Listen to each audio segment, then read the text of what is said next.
It's never going to go away. My favorite thing ever is hearing a player complain about the sun, right? Especially when we get to high school.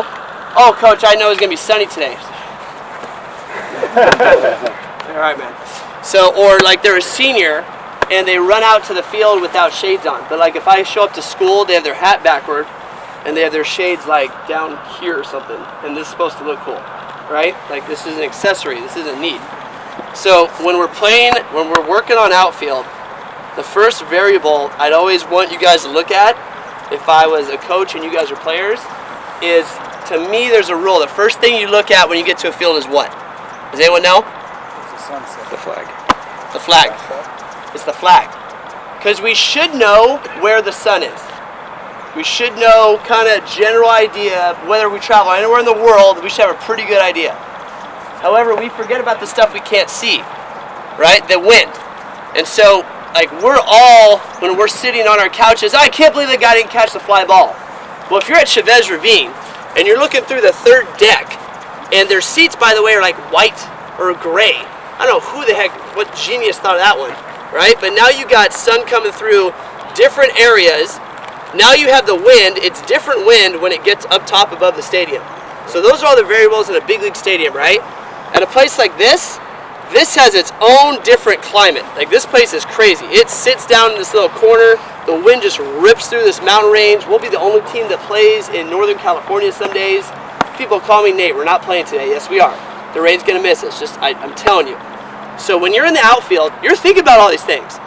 Maybe not when you're 6 or 7, you're not thinking about like all the dew and stuff, but you're just right here like, my shoes are wet, right? I mean, that's literally what my shoes are wet. It's cold. Like you have to give them jobs. You have to give them like your favorite outfielder, this is what he did, I want you to do this today. You really gotta work at the outfield. Because I don't know what's his name, it's not Domingo Ayala, but who's the guy that makes fun of outfield?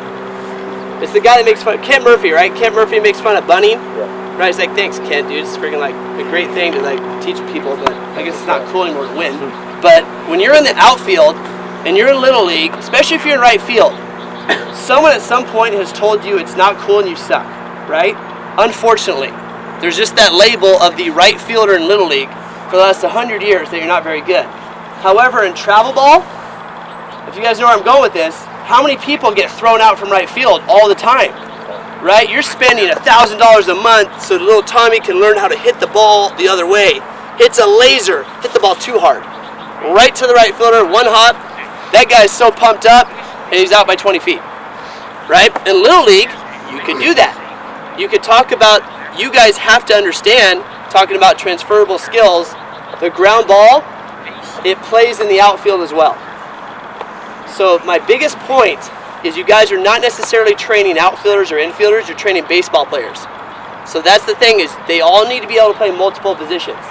So we're not going to go over stuff on the ground out here because it's the same thing. The only difference is you got a bigger glove.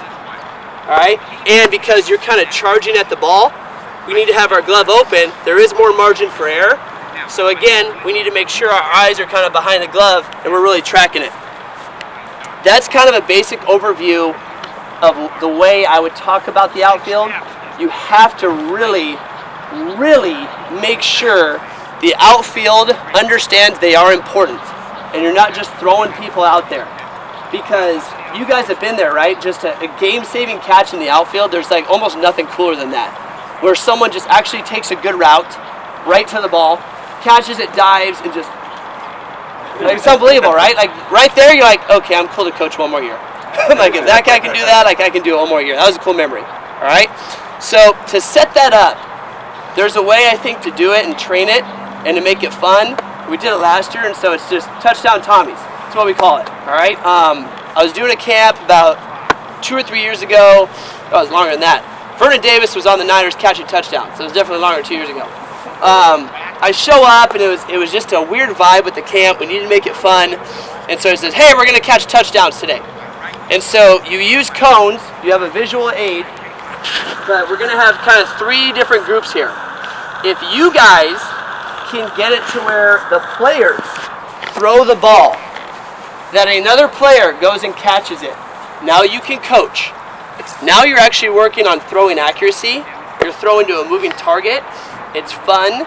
There's ownership. Maybe there are 3 groups and there are 3 captains. They all throw. All right, but as much, again, that's a transferable skill. I'm throwing and I'm catching and there's organization. As long as there are a couple of those components in it, we're winning. All right, so we're going to set this up, but basically what we're doing is we're running pass patterns in football. Okay, the middle one, all you guys are going to do, we'll do a warm-up one first, but when we get into this, we're going to have one going right, one middle, and one left. But as you guys can see, okay, big variable is we're looking right in the sun. So if this was a Little League practice, we would not do this right here. Okay, but I kind of want you guys to see how difficult it is to train right here. Okay, so the first couple times, that's what we're going to do. All right, so if you guys can help me with this. Hold on one second. Yeah, go ahead. Guys, for the younger guys, introducing fly balls, right, is complicated, right? Now we're talking, like I said, right from the get-go. I would start with underhanding, but I was asking John about, do you guys know what smush balls are? Like the foam balls? All right, I would probably get some, right? And a good drill to do to introducing this is throwing the ball and actually having them headbutt the ball, okay? I know that sounds funny, you're talking about headbutt, we have a glove. No, this is teaching them now to get underneath it with their eyes, right? Because they're gonna have fun with it, you're gonna throw it, it's not gonna hurt, they're gonna go like this, and they're gonna hit it off their thing. Well, once you put in a glove, using the smush ball, right, now we're catching it, but we wanna teach them to get underneath it. Okay, so with the younger guys, I would really look at progressing in that way, right? Where it's fun right away, you know, make sure you tell the parents, yes, your kid's gonna come home saying I headbutted the ball, right? Because we did do that, because they're gonna say that. You know what I mean? But it's just teaching them now how to get under it, right? With a smush ball that's not gonna hurt them, all right? Okay, so you guys are gonna be in 5 lines. Okay, I need a ball on each line right there. Go ahead and spread out. So 5 lines right there. You're throwing the ball in the air. This is a great warm-up. You guys might do this to start practice. But all you're going to do is the first person is not going to have the ball, the second person is going to have the ball. Okay? You're going to run again on the right side of the road. Okay? You're going to curl around. You're going to curl around, little button hook. Hit me. Ball! Okay? You're going to catch it. Okay? And then that person's going to go. Little boom. Got you. Come back in line. And keep going. That's all we're doing. You guys got it? Button hook, follow the leader. Here we go. On your own.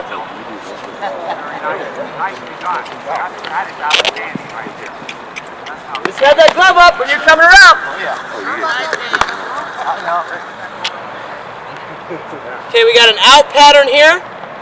Okay, and now you guys can kind of rotate. So we're going to rotate to the left. After that one, slide over, slide over, slide over, slide over, over there. All right, so you guys on the left side, cut right here, all right?